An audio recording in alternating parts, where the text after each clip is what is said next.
2024 marked a milestone in the era of artificial intelligence and the evolution of generative AI. Organizations and individuals recognized AI's brimming potential in shaping the future, and generative AI held the promise of revealing new avenues of growth and outpacing productivity gains. To get ahead of the game and uncover the many facets of AI and how it will transform enterprise growth, CNBC-TV18's AI Dialogues, in association with IBM, brought together industry leaders and delved into how they are leveraging AI to drive innovation and the use cases they are focusing on to implement AI capabilities across different industries and functions. Let's take a look back at the key conversations that transpired with industry leaders on where they are in their AI journey, as it will pave the way for our conversations this year on how they will deploy AI to balance cutting-edge advancements with responsible AI practices, bridge the gap from pilot projects to strategic initiatives that provide cutting-edge and improved ROI. The inaugural episode of AI Dialogues tapped into the evolving landscape of banking in the digital era. From secure digital interfaces and customized financial solutions to regulatory compliance and data privacy, we traced the integration of generative AI with classical AI to drive efficiencies within banks and financial institutions. If you look at credit administration, where a lot of documents need to be read, interpreted, that subjectivity created into objectivity. Now, this is where a standard AI or a classical AI model, as we call it, or what we have today, adds up with generative AI to say, I read through with a lot of public infrastructure documents. How do you bring all of this together, adding onto it and creating a document which essentially a RM, a relationship manager, would probably take 5 days, can be done in an hour. And then that is where you really create the efficiencies. So AI governance, according to me, becomes extremely important. How do you control data, right? AI models, it's based on data, right? So how do you really control the data which is going into those models? Who owns that data? Who owns the IP, right? So all these aspects actually come through. So the AI infrastructure is very critical for the banks to adopt it at scale. The skill sets of people who can do this, again, is a very key ask. And then I think clearly the vision coming from the bank's top leadership. I think these are 3 driving factors that will hopefully drive the adoption. And I think that's where we are seeing. I think in very early days, but I can tell you all of these models, many of the banks, I'm not just talking from my bank perspective, a lot of them are moved either beyond POCs, or I would say in some advanced form of at least one use case would start coming in, let's say, next few months kind of a scenario. That's where we are sitting. But how do you increase the transparency to the customer? I'm just talking about how do we increase even within banks have huge data of the customers, and the bank system also it's pretty huge even to get within what is available for a given customer. But you are a corporate customer, you are a CFO in a corporate, you are also a private customer. I mean, how do we know a customer? How do we give all transparency to a customer in a full way? That is one area definitely GenAI can work on bringing our own data and coming in. GenAI is revolutionizing recruitment and talent management by delivering highly personalized experiences for employees. We uncovered how AI is empowering HR teams to attract, retain, and nurture talent while aligning with the hybrid world where digital and human labor coexist. In HR, we're exploring a learning experience platform where we will be looking at, what are the skills that are required today and what are the skills for tomorrow? And, can AI really help us develop on those skills? We are trying to bring it into employee engagement, as she said, to see what is employee mood. Our next stage is to bring it into performance assessments, so that, the whole performance system is automated, but more importantly is able to give us some early indications of people who are keen on being fast-tracked, some people who want to venture into other areas. And the only other part that we still want to explore is employee communication. Now, for us as HR leaders in IBM, we support our clients. So the skilling that is required to keep up with this space and help our clients is a huge task. I have to also say, the adoption of AI, the change management aspects of making sure employees are comfortable to work with this new technology, with the right ethical principles, with trust, with confidentiality is a huge ask. We started with humble beginnings, and the need, it was a need-based project. Like, our job, our business is to put India and Bharat on wheels. So our people also have to move around from tier 2 cities to tier 3 cities to villages. And obviously it's not feasible to provide HR support 24/7 from them. So the need started from there to have a system that is not just a reactive machine, but also something that can understand the nuances of human language, give a context-aware response on the employee's particular query about their need, and also converse in a language as natural as possible. We started, and the adoption took some time. The system learns along the way. Today, probably it's not as perfect or as advanced as what Thiru's IBM Watson is doing for them. Let's say today, if I ask about my leave plans or suggest a leave plan, it probably doesn't remind me that, okay, 3 workflows are pending for your employees for performance management or something else, or your learning hours, but then that's the next step. Marketing has evolved exponentially with AI integration, from predicting consumer behavior to generating engaging content to measuring campaign successes. We delved into how AI is not only enhancing creativity but also driving deeper connections. Actually built our data team into what I call as the compute layer and the consume layer.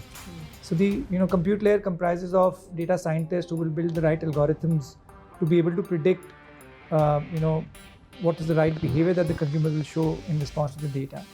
And the compute layer is comprising of data analysts and the marketing team, which actually will ask the right questions to the data to be able to kind of define the right insights on which you can kind of act. The AI is far more democratized. Your imagination is your skill, your language is your skill. Everybody has access to the technology like never before. So the interest and expectation of our business stakeholders, our clients, are also peaking.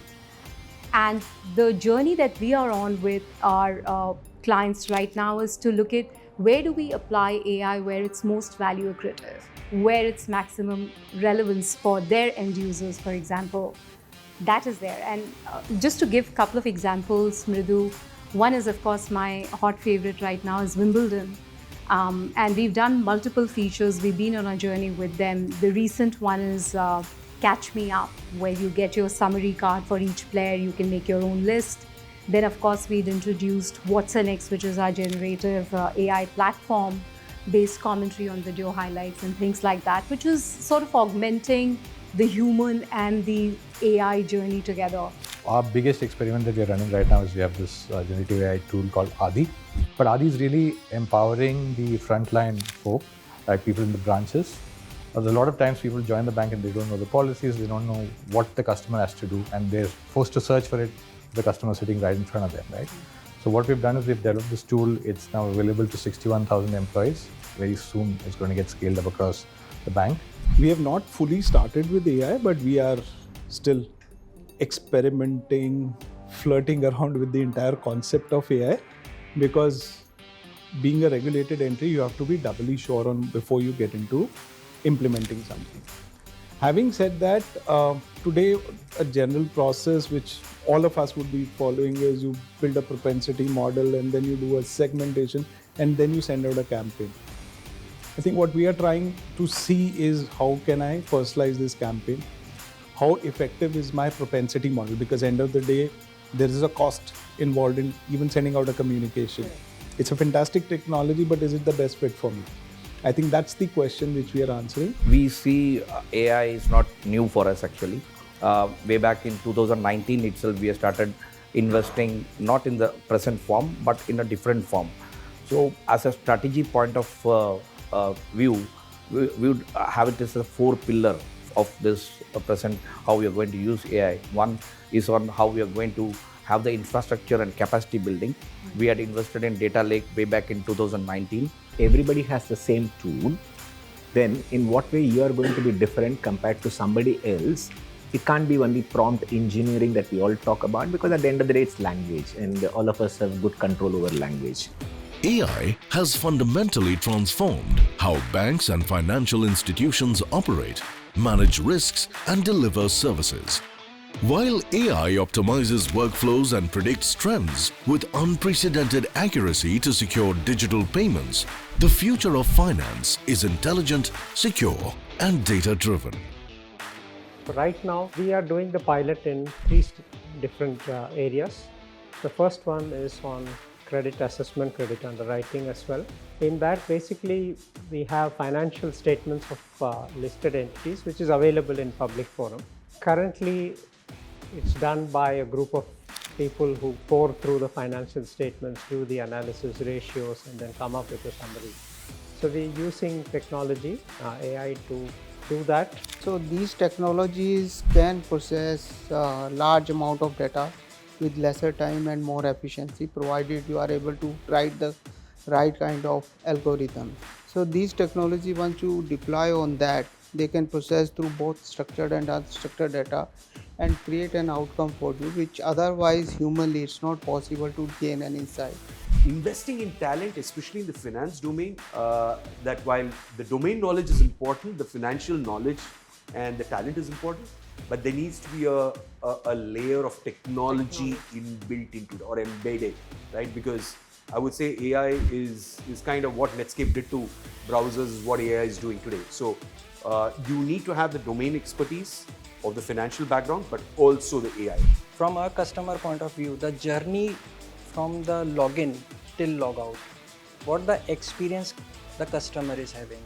So as of now, we have huge data and we are trying to find out a lot of things around it.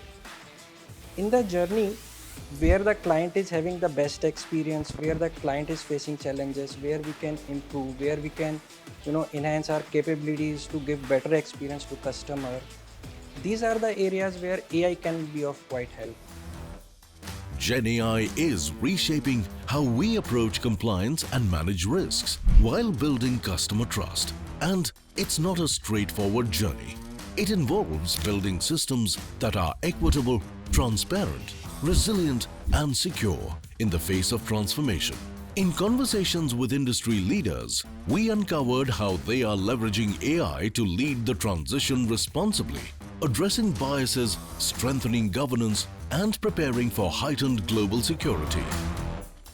So right now, the first use cases that we are prioritizing, it's about employees, right? So how can we make their jobs easier to take good care of our customers, right? So they don't have to go through like multiple systems, figuring out, diving deep into the processes, notes, SOPs and whatnot.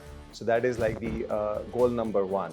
The second piece is around hyper-personalization. So how can we produce information that is relevant to customers and not something that is irrelevant. So there are building blocks that we are focusing on and building. AI is an exciting space to be in, but it's yet to be tested in its entirety.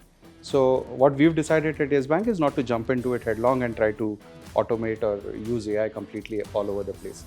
And RBI also has certain rules regarding credit decisioning and automation of credit decisioning, because RBI's logic is very simple. If you're using it for credit decisioning, you need to explain how you reach that decision, what went into taking the decision, and not all AI or ML models you will be able to reach that conclusion, because they keep changing based on the data which goes through it. So from a risk point of view, one, do we have the right model when we are lending, and especially in the retail environment where you're dealing with mass customers and multiple profiles, is one use case that we have.